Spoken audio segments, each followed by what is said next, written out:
U.S. Secretary of State Marco Rubio says that regime change in Iran must come from within. No external push, no forced reset. Speaking to Fox News, the U.S. Secretary of State described the Strait of Hormuz as an economic nuclear weapon. Rubio drew a clear red line on regime change. He said any change in Iran's leadership must come from within.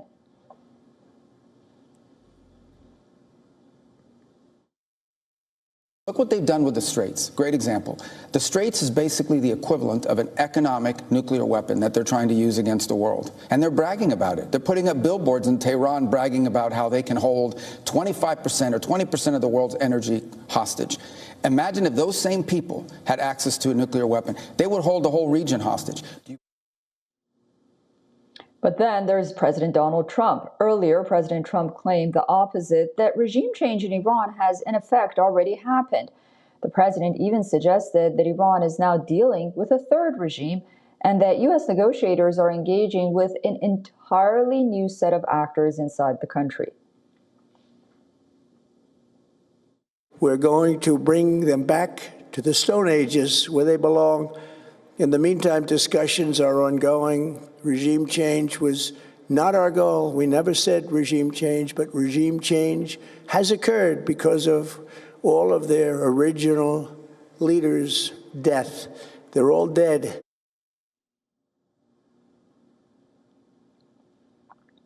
The Iranian state is moving to project control in Tehran. A massive regime-backed rally has been announced, a gathering to declare allegiance to Moshtaba Khamenei. Thousands are expected from religious groups to grassroots networks, all rallying behind the idea of continuity in leadership. And amid contradictory claims from Washington, the question remains, is Iran projecting stability or hiding a power vacuum at its core? All right, let's get the answer to that exact question. Joining us live on the broadcast is Chris Doyle, Director of CABU, that is Council for Arab-British Understanding and the current lead spokesperson for CABU. Welcome back to WION, and thank you so much for joining us. So I pose this question to you. Is Iran trying to project stability, or is it hiding a power vacuum, essentially, at its core right now? It's incredibly hard to know precisely what is happening in the corridors of power within Iran, even before the 28th of February Israel-US war in Iran. There were multiple centers of power in Iranian politics underneath the supreme leader, with the IRGC, with the clergy, and with others. Now this has obviously become much harder to tell because so much of the leadership has gone underground. We haven't actually seen Mujtaba, the new supreme leader, in public. We're not sure as to the state of his health. So there are lots of questions about the state of that leadership, and questions, of course, that Donald Trump is fond of putting in the public domain. He has used this as an excuse why the United States is having difficulties in the negotiations, arguing that the Iranian regime isn't actually now sure who's running the country, which bits of it, and that they are all arguing with each other. There's no evidence from the outside that that is true.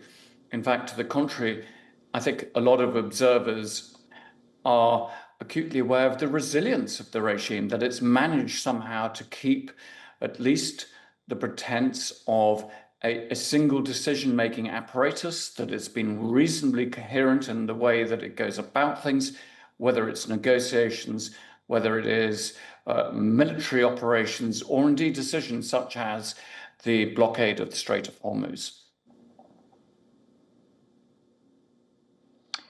And this economic pressure that the United States is imposing on Iran, it has effectively tried to choke Iran's oil lifeline and naval blockade. What's happening with the Strait of Hormuz? We just heard Treasury Secretary Scott Bessent talk about how much oil will ultimately have to be taken care of on the part of Iran because they have nothing to do with it. Do you think that when Marco Rubio says that regime change will happen from within, is he alluding to these facts that ultimately, economically, perhaps the regime will shatter or fall in one way or another? Or is it just strategic ambiguity where the president says regime change has already happened And the Secretary of State says, well, no, it has to happen from within. In so much as it's easy to divine the exact intentions of the Trump administration, and that is quite similar to the Iranian authorities. It's really quite challenging. But I think, actually, if you look at the motivation behind both Rubio's comments and indeed President Trump's, it's essentially trying to distance them from any notion that the aim is to get back to war to change the regime. So for Donald Trump, he's arguing, and he has done repeatedly, that regime change has already happened, albeit that it wasn't an aim of the war, so they wouldn't have to go and do it anyhow. There's been a change in the leadership.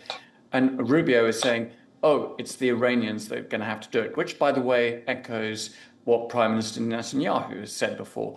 Now, I think it is utterly shameful that you can argue on the one hand that the Iranian regime is brutal, that it's killed thousands and thousands of protesters, and then on the other hand say, oh, it should be ordinary, unarmed Iranian people who are going to somehow get rid of this very powerful regime that has, after all, withstood 50 days of bombardment from the United States and Israel combined. So the idea that the Iranian people are able to get rid of this regime is a very dangerous one.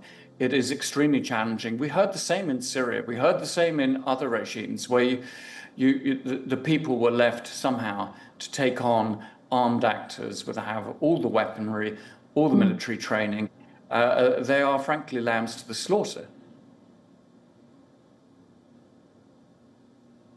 Yeah, and some might argue that those demonstrations happened because President Trump said that help is on the way, and they really thought that they were going to get some kind of outside support.